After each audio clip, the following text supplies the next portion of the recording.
And so we come to part 3, the final stage of this painting. Now remember, this beginner series was about starting off with the big shapes of the painting and how those shapes turned out to be half the painting done. In part 2, I worked on the edges, just trying to break those edges between the shapes and get it a bit more atmospheric. Now we're going to do the final stages, adding some of the highlights, adding a few dark accents, a few little details here or there, branches, the tree trunks, and a few final touches, some impasto strokes to accentuate some of that light. A lot of this is going to be an individual approach as well. So your painting will look different. Everybody's painting is going to look different, and that's the magic of your own personal touch. But if you've got this far in the painting, then it's only a short way to finish it off. And by starting off in the way I've demonstrated, your prospects of finishing off with a really beautiful painting will be so much better. All right, let's hop in and get through this final stage.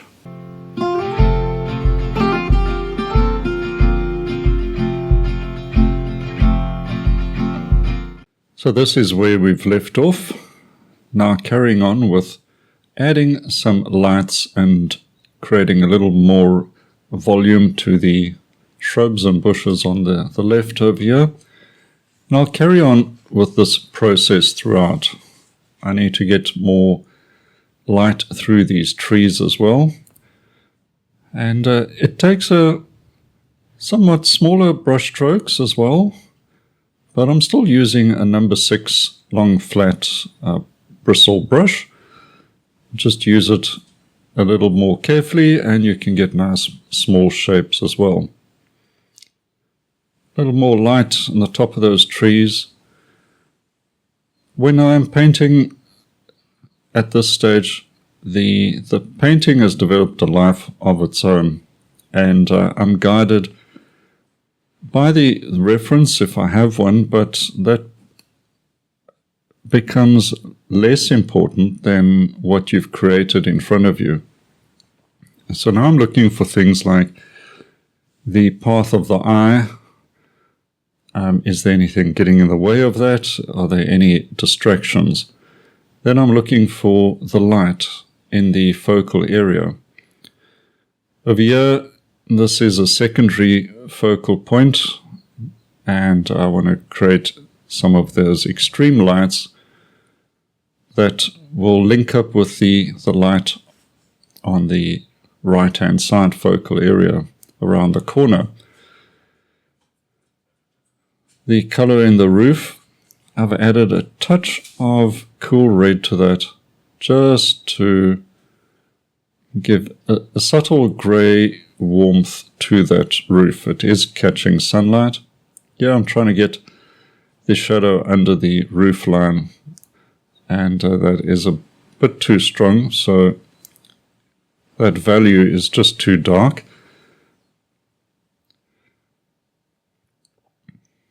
Just getting the top of the roof. These sort of Cape Dutch style cottages all have a sort of a similar style with the cement running along the crest of the roof, and that catches a bit of nice highlight as well. I don't have a burnt sienna on the palette, so I'm mixing just a sort of a cool brown to get the sort of the skylight window.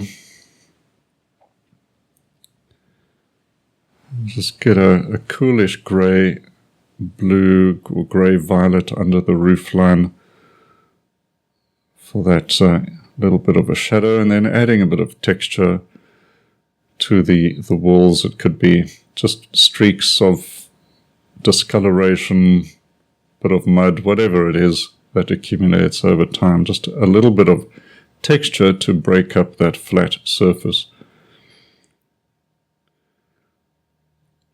So that's one of the things I also look for is, are there surfaces that are too flat and uniform? Can I bring texture to them?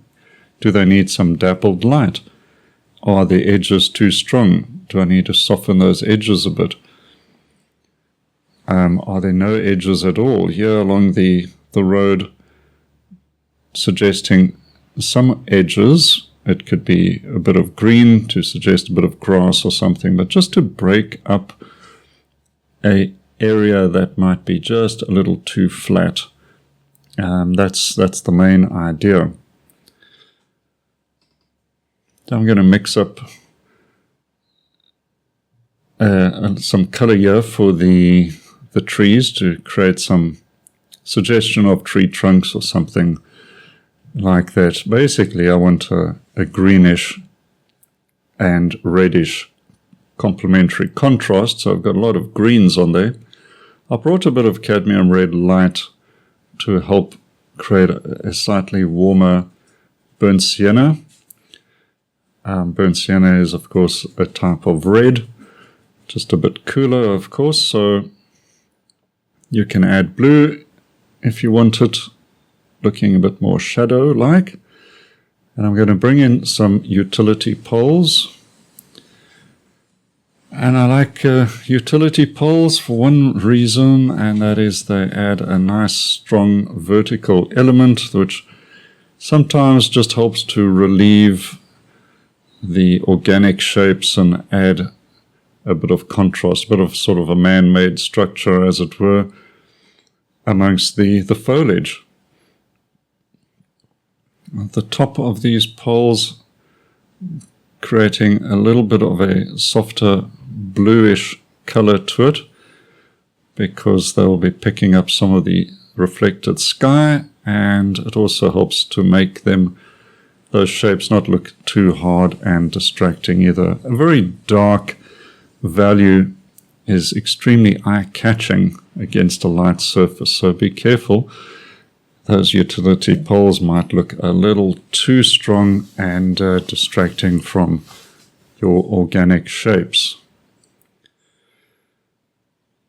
So already we've brought in some strong details. We've got some details on the building and the utility poles, and now I'm bringing in suggestions of soil, foliage,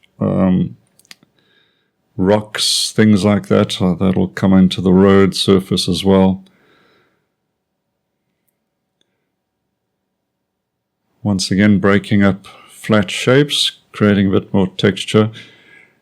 One thing I don't want is any area to be dull, if that's the right word. Yeah, I'm just softening this edge up against the shadow and light, and adding a little bit of variety to the shadow area. It's still basically what it was from the beginning of the painting, but now I'm bringing textures, suggesting directional lines as well through these subtle textures. Now, am I losing the shadow? No, it's still it's still dark in comparison to the lights.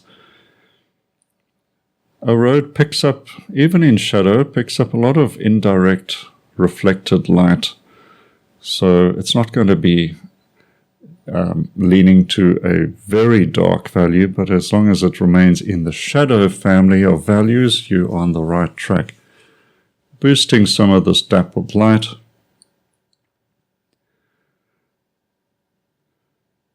And just a line and a spot here or there, and it just is usually sufficient. It's very tempting to go on and on. Breaking through there amongst the trees to give a glimpse of the light beyond. That's a very important thing to remember.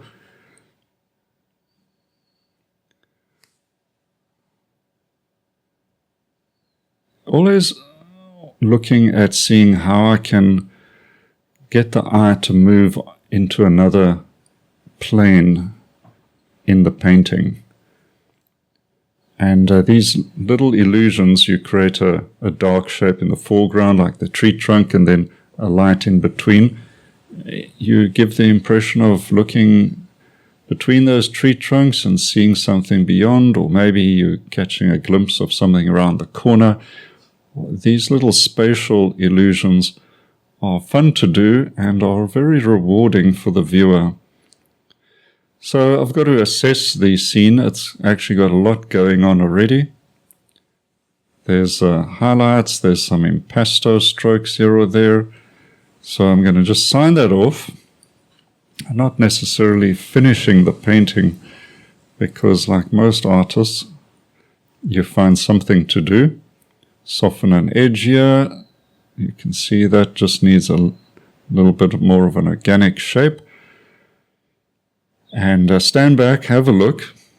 Always ask yourself, have you got a light effect? Is there a sense of light? Then are there any distracting shapes that are pulling the eye away from the focal area? Maybe a hard edge on the left-hand side which is not helping. Then soften that edge or get rid of it. All these little touches can help.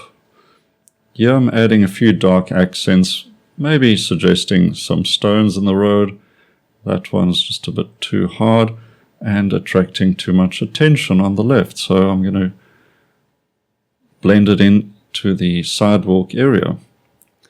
So this is what we started out with, the basic shapes, and with some work we ended up with the final painting.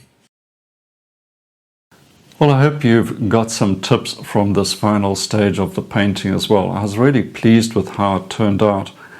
And once again, simply making a bold and strong start is going to set you up for a good finish. Now, of course, you have to practice this. Practice this approach. Watch the 3 videos and then try it out for yourself and just build up your confidence and your process. Now, if you really want to dig into this in more detail, my course Learn to Paint with Impact is designed to teach beginners exactly this process. And I'll break it out into even further steps to make it really simple. So if you want to find out more about that, follow the link up here or in the description to my painting school. Now, of course, you don't want to miss what's coming up next, so be sure to subscribe to this channel and you'll get notified of the next video. And last thing, the free subscription to Create Art magazine. You don't want to miss that. There is so much in there: inspiration, reviews, demonstrations, and interesting articles about other artists like yourself who are making a difference in the world by creating. So get your free subscription. You'll find a link to that below, and enjoy something completely different. Well, until next time, happy painting and cheers for now.